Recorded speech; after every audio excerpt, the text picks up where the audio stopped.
either be a face-to-face interview as well, or it could be a student presentation, but the idea is that, yes, the electronic tool WIMBA is useful, but it should not in any way replace what we already do, which is a face-to-face or presentation. This is an added tool. So you can see here as well that both tools are used. We talked about that in terms of grading of weight, it should be between 20 and 30%. You see here it's 20%. The oral midterm for WIMBA are 3 and 4% for a total of 10%, and the final oral exam for 10% as well, so for a total of 20% of the main grade point average. Virginie, what kind of topics is he using at the 275 level? I'm curious. Is Patrick here? It depends. It's very varied. I had also, is Giovanna here? Oh, she can't be here either. I was in touch with Giovanna and Patrick, and the topics are really varied. They can discuss films, so they're watching movies, and they discuss them. They can either look at a specific passage or part of the movie, which may be controversial, and then discuss it. Or for the final oral assessment, Patrick told me that this year what they did was actually a movie that they watched. They replayed one part. It was the end, and they had various endings. So in groups, they were playing various endings to the movie. So this was another creative way to do an oral, to assess oral proficiency.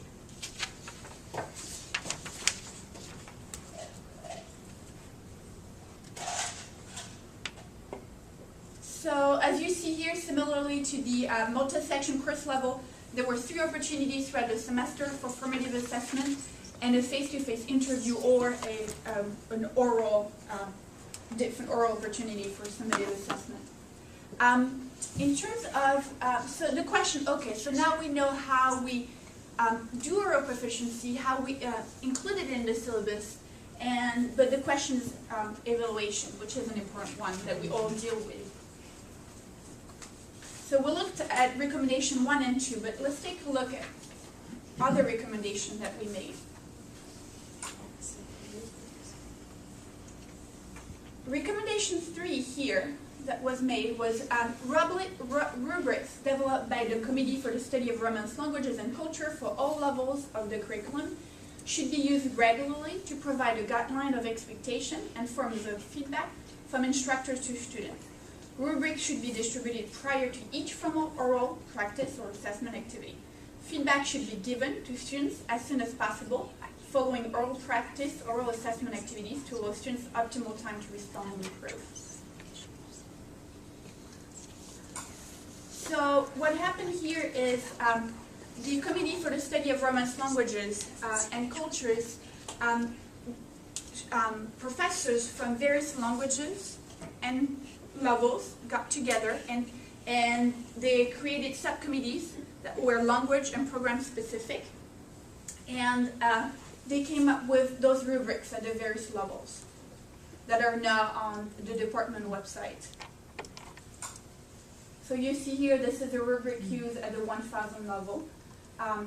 Preparation, accuracy, so vocab, accuracy, then communication, pronunciation, strengths and weaknesses, and overall is 100%. Then a rubric used at the 2000 level, a little more refined, comprehensibility, pronunciation, grammatical accuracy, structure, spontaneous language creation, language fluency, task completion, conversation and clarification strategies, contribution to task. And then you have here another one for in-class peer work, informal in-class assessment of the entire class. And then we have another one for skits and presentation.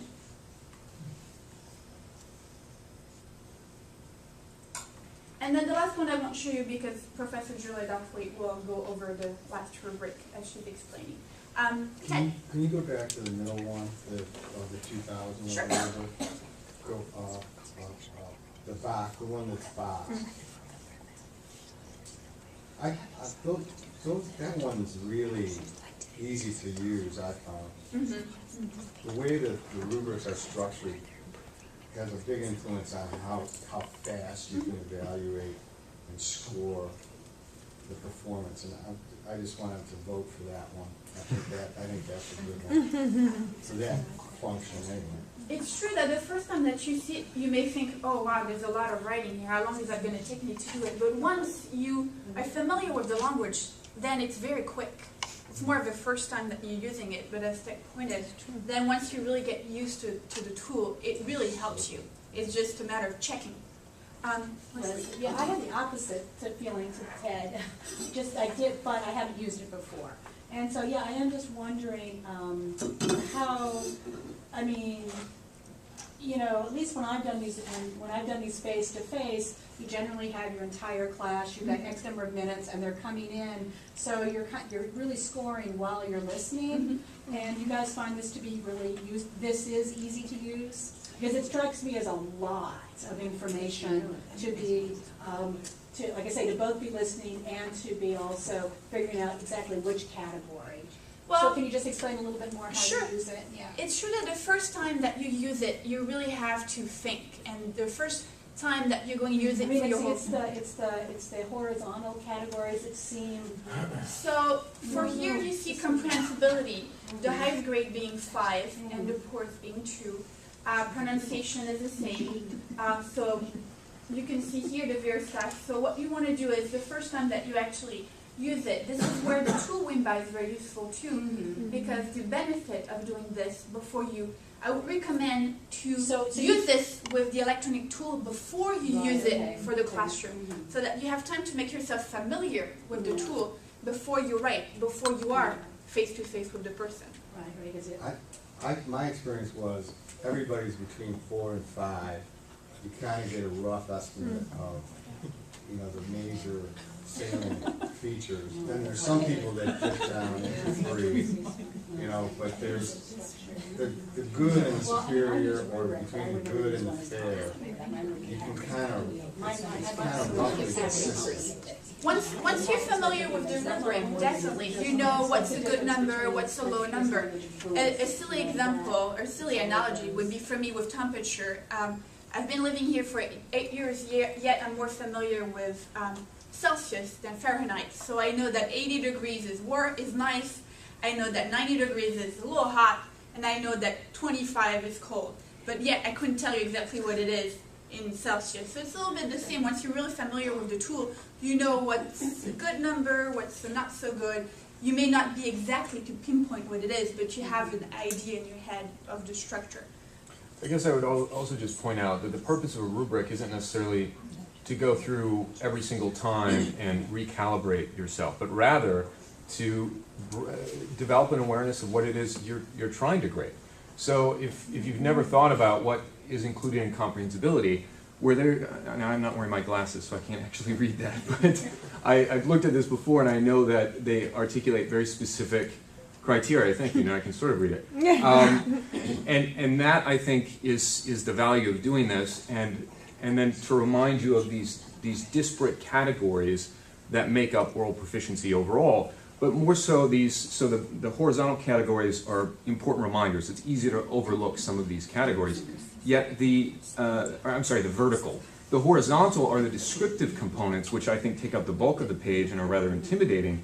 But those are things that you're going to internalize very quickly as soon as you become aware of this scale and where things fall out at the top end and how those would be described, as well as where they would fall out at a minimal or novice level. There were another question. I found that I could adapt my own rubrics that I've been using for years by taking the principles here and just doing that. And then I felt more comfortable because it was a rubric. Sometimes just visually the way it's laid out on the page means something to you or makes it easier for you. So they're very easily you can take this information and adapt it to your own. Thank you. I was just going to bring that up, which is the point is not to use one thing that one specific rubric is better than another. The point of all this is just to realize it is important to have a rubric, whichever your rubric is, but to tell your students this is what we're expecting from you, and this is how we will evaluate you. So there's not one better rubric than the other. It's just about awareness, which I think this is what we reached with that project as we all got together, was to talk about, okay, what are the practices? What are we doing? What are we using? How can we improve it? Questions? Yeah, Mariko. I have